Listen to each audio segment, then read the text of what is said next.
Good day. Uptown Accounting Group back at you with another video. Thank you for joining me. Like, follow, subscribe.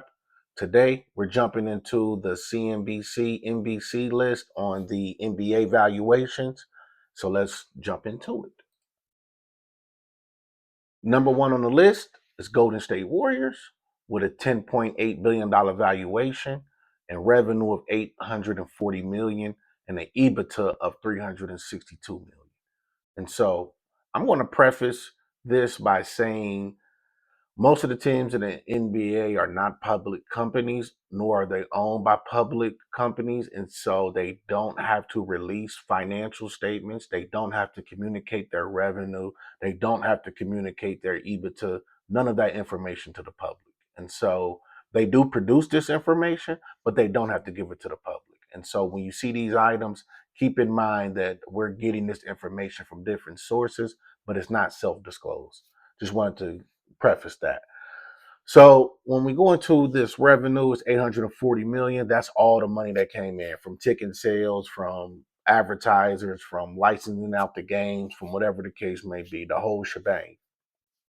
Out of that 840 million, they were able to retain 362 million from an EBITDA perspective, which is earnings before income taxes. And so this is the money that they had before they had to pay taxes.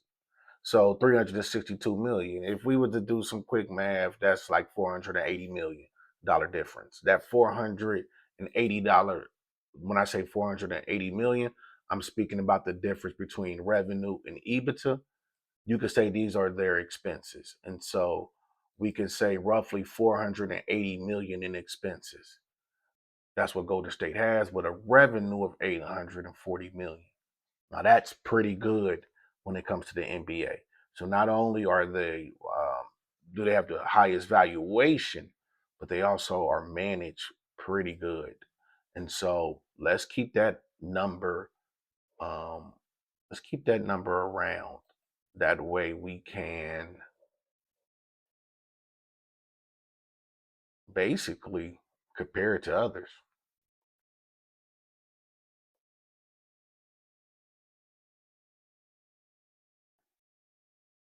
I'm trying to open up a little spreadsheet here.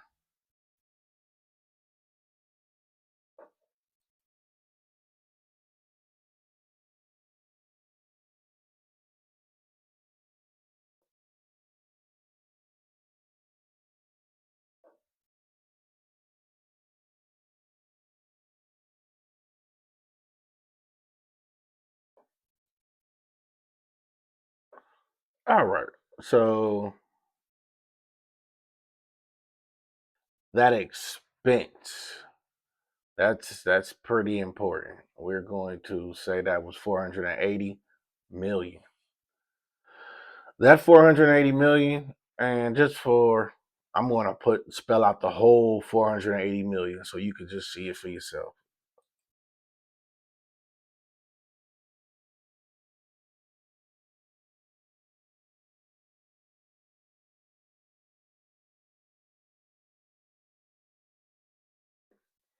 Now, that's the highest expense that we've seen thus far, but we're just starting. So let's keep going. New York Knicks, which is number 2 in valuation. They have a $10.1 billion valuation and they have 619 million in revenue with an EBITDA of 91 million. Well, we could tell you right now that they have more than 400 million or 480 million in expenses. They have more than 500. And so this is now the biggest expense. So we're going to keep that there. We're going to keep that there for Golden State. I don't imagine it could be too many more teams with numbers this big in the expense line. Wow. Uh, and I'm going to cheat my math and do that. Wow. All right. 528 million. I should probably just make all of this. And so,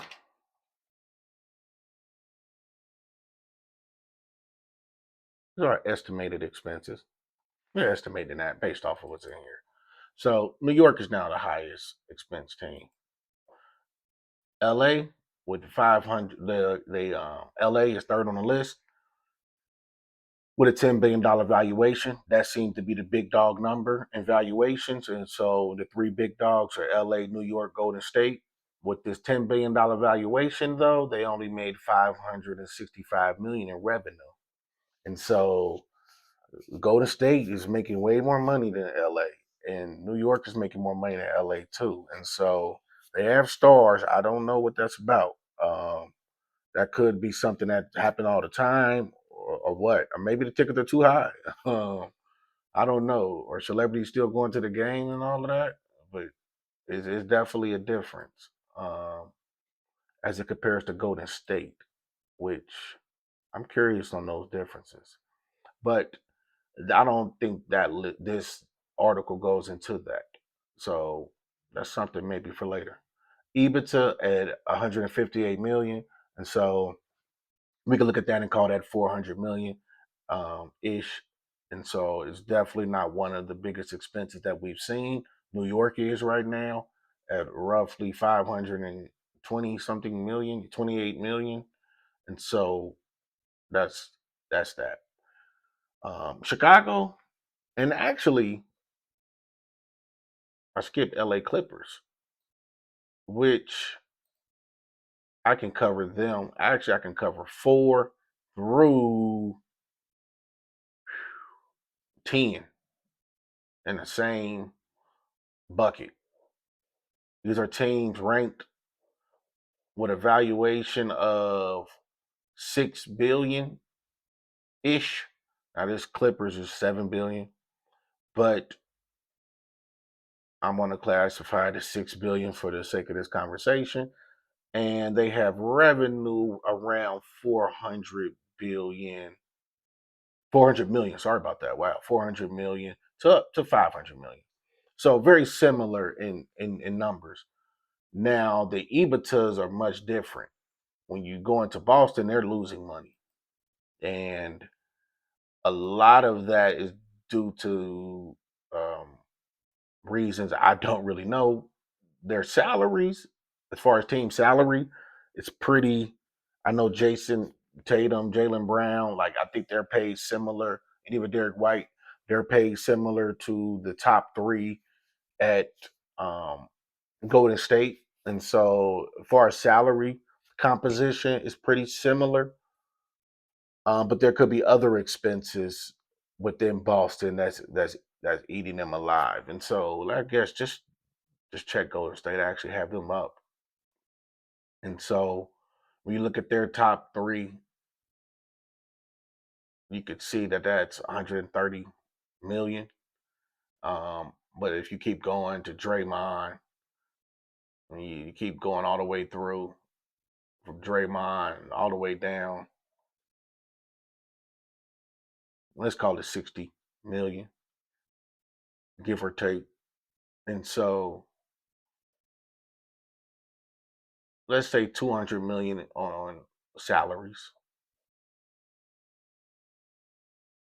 with a expense line of, what do we say they spent, 480 million in expenses. So most of their expenses, it seems, are not to the players, which, some people would think. And so it goes into other operations, which is something, to consider. But all of these teams are in the same window. And by the same window, in my opinion, I think they also have a lot of upside. And you have heavy hitters in here. By heavy hitters, Boston, they're losing money, but whenever they're winning and things are rocking and rolling, there could be some revenue generated there. Chicago Bulls, enough said there. Um, Philly, another storied franchise. Houston Rockets, like these are teams that could really get to this $8 billion valuation fairly soon if things go their way. Now, some operational changes may need to happen in places like Boston, but that could just be a one-time loss as well. So we don't know. Um, Brooklyn is in New York, and so I don't think they'll ever take New York Knicks spot, but they could move up this list too if in the right conditions. Because some of these Knicks fans, or at least the Knicks revenue, could come down here if they produce one or two chips. And so, what have you done for me lately? Philosophy is very lucrative to organizations. Um, Dallas Mavericks, another team that I see with a lot of potential, but they're losing money. I don't know what that's about. Um, Valuation 5.5 billion, so it's still close to that 6 billion, but not really there. 400 million in revenue, and they lost 26 million, and so hmm, that could be a lot of salaries. I'm going to say they're probably spending 200 million in salaries too, give or take. Uh, Actually, I'll go check that out because I flew with Kyrie, and so I want to know what's going on. I'm about to put in Dallas Cowboys.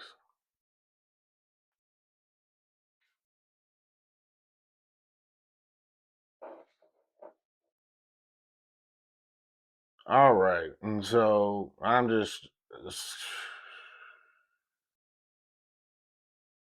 it's not even 200 million, and I don't. I'm just looking at it. That's not 200 million, but I'm still gonna call it 200 million.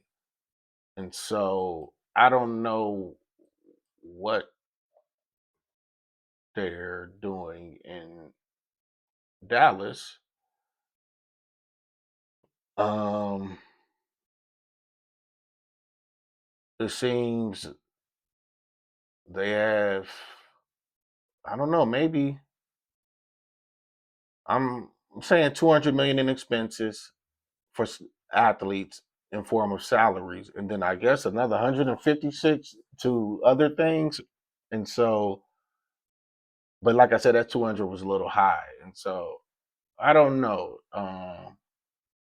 They're definitely not managed like Golden State, but they don't have the revenue to really. So they got to get some more revenue, basically. I don't know what's going on in Dallas, which I'm surprised with Texas, and so that could probably change. I don't know. Um, and then down here, just some of the bottom teams, which doesn't mean like they're bad teams. It just means their valuation was lower. And this is based on some standards. And so valuations is not a 100% science. Um, and so you really don't, you can just take it with a grain of salt. It's good insight that goes into this, but things can change. And Golden State is evidence of that. And so Memphis Grizzlies, Minnesota Timberwolves, right around this 3.8 billion. So anything underneath $4 billion valuation in the NBA is considered low in the low end. And all of these teams have potential and got young stars, but you know, historically speaking, that's not enough within its own. You have to do some other things, and not just win. Winning does help, but you have to run the front office properly, and so you do have to have expense management, and do well with your players, not waste money. A lot of big money gets spent on players, but you never use them properly, and so it's a lot of stuff that goes into it, stuff that I can't even opine on, and so I'm going to move on. But right underneath 4 billion, that's the low end. Um, Anywhere from 4 to 5 billion, you're still at the bottom of the middle. So you're not at the lowest of the end, but you're not in the top half. You're in the bottom half. And so with the $4 to $5 billion valuation, within there, you have some teams that like San Antonio that wins chips. OKC is real hot right now, and they have revenue of 371 million. So I don't know, but it's EBITDA is 97 million. So they're spending a lot of money as well. And so they're not uh, keeping a lot of their revenue.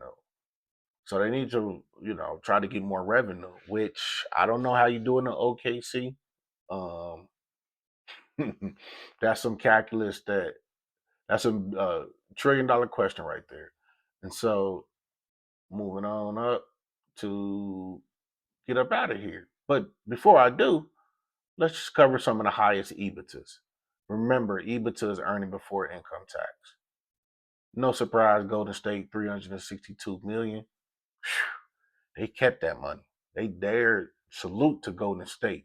I mean, I know y'all not in the playoffs right now, uh, but hey, keep running that business properly.